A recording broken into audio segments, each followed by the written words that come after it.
I don't see why I have to come along every time you go see your dear old Uncle Neloth. I am perfectly capable of being left alone for a day or two, you know. I might believe you if you weren't Dagoth Ur. Seriously, how simple do you think I am? You might get away with that with an Imperial or something like that, but I am a Dunmer and... Look, you know damn well why I don't trust you. If I left you alone with the Heartstones, who knows what I'd come home to? A bunch of Ash Guardians, as Master Neloth calls them, doing who knows what to the people of Raven Rock. And I suppose not doing that since you practically locked me up in said home proves nothing to you? You're known for being deceptive, so no. Good behavior doesn't count for anything from you. I suppose I should be happy that someone still believes I'm dangerous. Being afraid I'll do something is still faith in me after all. Perhaps in time, the rest of Morrowind... What's left of Morrowind is a pile of ash and rock, and the people would be too easy a target for you. Hence why you're being watched. Why do you care so much anyway? You've done your job. You could leave Morrowind to me and have nothing further to do with it if it so pleased you. Yet you're taking it upon yourself to be sure I don't do what I once did. Why do you bother? You could be Tiber Septim if you wanted, out conquering Tamriel. Yet here you are, watching me.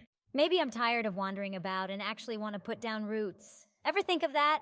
I've been on the road since the day I was born. I'm tired of the open road. Let someone else be Tiber Septim. Not you, of course. If the Thalmor fuck around, maybe then I'll get back to my old tricks. But until then... look, there's the tower. This'll be over soon. Well, I'll say this. At least the crazy old wizard pays well for those Heartstones, whatever he does with them. He seemed less than impressed to see me again, but that's the Telvanni for you. Couldn't care less about anything that's not their own work. On another note, I suppose you're no closer to figuring out how I got here. Not a bit.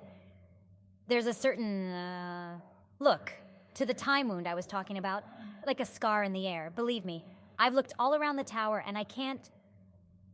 You didn't wake up in the graveyard? You definitely woke up in the ashes. What would the graveyard have to do with me? I'm a Dunmer. We don't bury our dead. Some nut who, never mind. Let's just head back to Raven Rock. Fine, fine. I suppose I should be happy you're letting me out of that house at all. I'm starting to really hate that room. I appreciate the architecture of my own people, but it's the same walls day in, day out, and no one but you to talk to. Eyes up, Dragonborn. Someone's approaching. I suppose you didn't think you'd see me again, did you?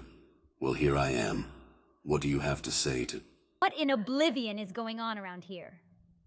First Dagoth Ur comes back. No explanation, no portents or signs to read. Not even some crazy old fortune teller screaming about the end of the world. Now Mirek? What is going on? What's her problem? Beats me.